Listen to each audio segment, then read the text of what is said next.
Just a side note before we dive into this one. This movie's got me really pumped up to check out Falcon and the Winter Soldier in a couple months. And that's not just because of who's starring in this one. But don't even think for a second that I did not notice the homage to Steve Rogers there, Anthony. I could do this all day.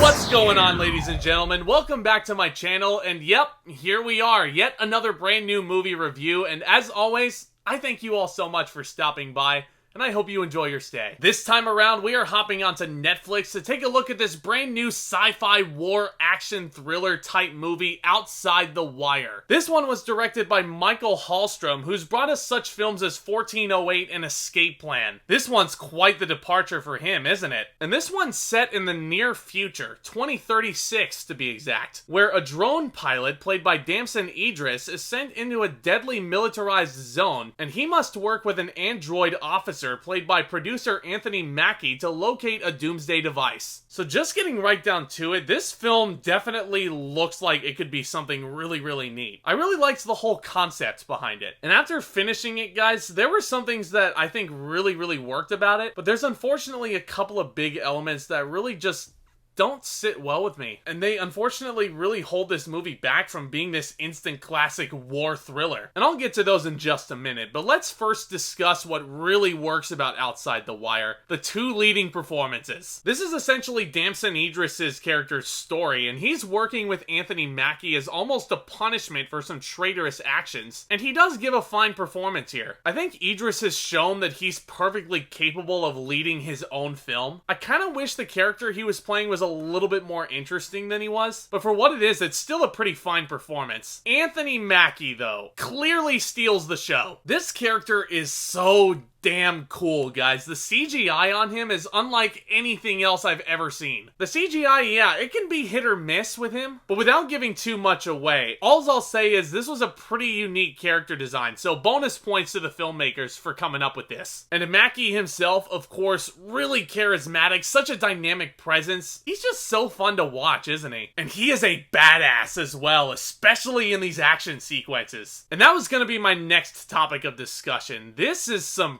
pretty brutal action. It is gruesome, gritty, and bloody. Holy shit, guys, this movie's rated R. And Mackie is just mowing people over. I mean, he is breaking their arms, humiliating them Call of Duty style with his knife. I mean, gunfire, grenades. This is just an extremely gritty war zone. If I could pause for a minute, I do feel like Mackie's character did train at the Cobra Kai dojo, because he is striking down his enemies hard with no mercy. Netflix Cinematic Universe confirmed?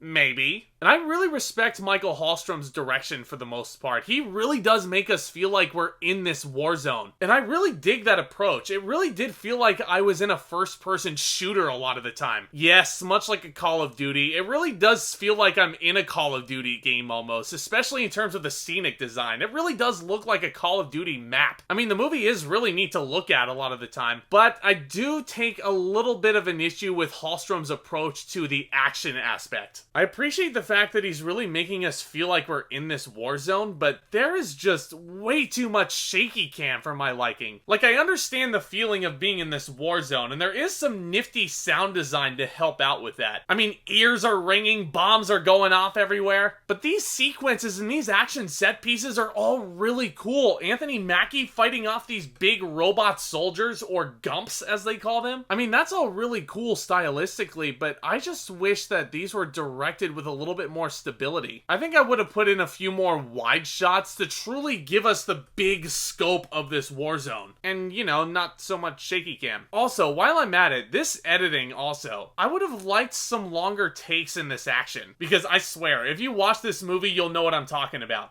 Every single action sequence in this feels like there's 100 different cuts. And it really sucks because it feels like this could be all really neat to look at. I just wish it was handled a little bit more cleanly. But that's unfortunately not where my issues end with Outside the Wire. Let's get into my biggest problem with this. The story. Oh, the irony with this story, guys. On the surface, it does feel like a mindless action thriller. And like I said, it is quite cool and brutal when all the action comes on. But for a film that's supposed to be this mindless and turning your brain off, this story was way too damn complicated. And unfortunate to say, but it also makes it confusing in a lot of parts. I'll tell you what, guys, this script has quite the affinity for many pointless subplots. And I mean pointless subplots in the grand scheme of things. Like where the film was going with its overall theme, it just feels like these subplots almost played no part in this. And a lot of these subplots, I've just seen them done in better films. I mean, the man versus machine aspect, how many Terminator films have we seen up to this point? Anyone? But I think, guys, what my issue boils down to is this simple point. Just that. This movie should have been way simpler than it was. Because as a finished product,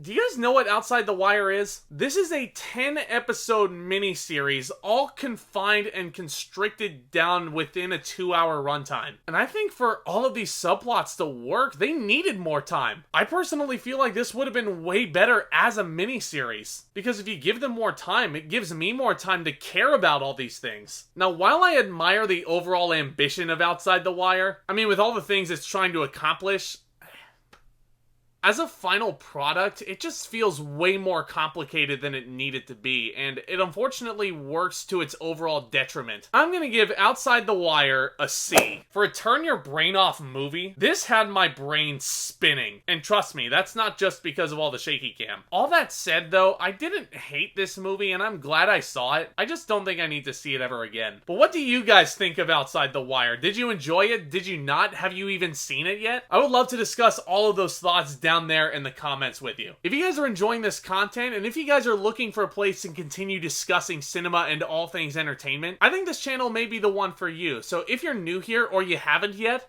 please do consider hitting that subscribe button down below as hard as you possibly can, because it is free, number one. It really does help out the channel. And you guys will also be the first ones to know anytime I upload a new video over here. And if you guys liked this video also, please be sure to leave me a thumbs up on your way out. I'd really appreciate that. And as always, look out for more exciting content hitting this channel very, very soon. Got lots of exciting things planned, guys, so stay tuned.